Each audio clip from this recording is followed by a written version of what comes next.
The 2020 Dietary Guidelines Advisory Committee report came out this week, and one of the notable changes from 5 years ago is that men are now recommended to consume alcohol no more than 1 serving per day. That's a drop from the previous recommendation of up to 2 servings per day. Now, alcohol is thought to possibly have some heart health benefits, but on average across the population, alcohol also causes many harms: cancers, liver disease, accidents, homicides, violence. And so research over the last 5 years supports the idea that even 2 drinks per day on average is more harmful than 1.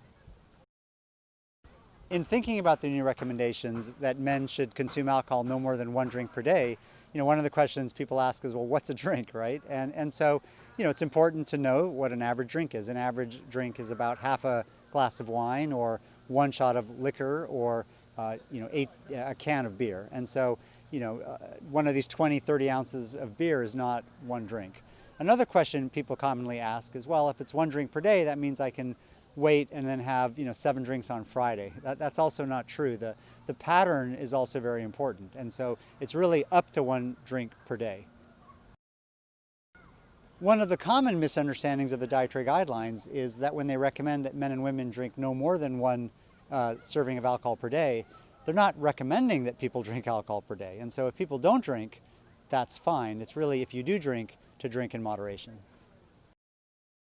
The dietary guidelines come out every 5 years from the federal government. They're put out from 2 major departments: the Department of Health and Human Services, which runs all of healthcare for the federal government, and the U.S. Department of Agriculture, which is our food and agricultural organization. The 2 of them together every 5 years review all the evidence and update the dietary guidelines.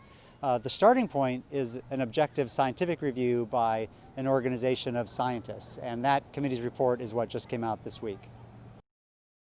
The dietary guidelines are important to the average American because they really guide a lot of federal food policy around certain nutrition assistance programs, around school lunch, around the kind of food that is bought in federal facilities like for the military or other federal organizations. The food industry also really pays attention to the dietary guidelines, and they try to shift their products to meet the foods that are recommended or to limit the foods that are not recommended in the dietary guidelines. So they have quite a bit of influence on the overall food supply. One of the interesting limitations of the dietary guidelines is that by law they are focusing on a generally healthy population. So they don't give recommendations for, what if I have high blood pressure or diabetes, or I'm overweight and I want to lose weight. And since actually more Americans have those conditions than don't have those conditions, that's something that we should think about for the future, is updating the dietary guidelines to also include advice not only to stay healthy, but to get healthy if you already have a diet-related disease.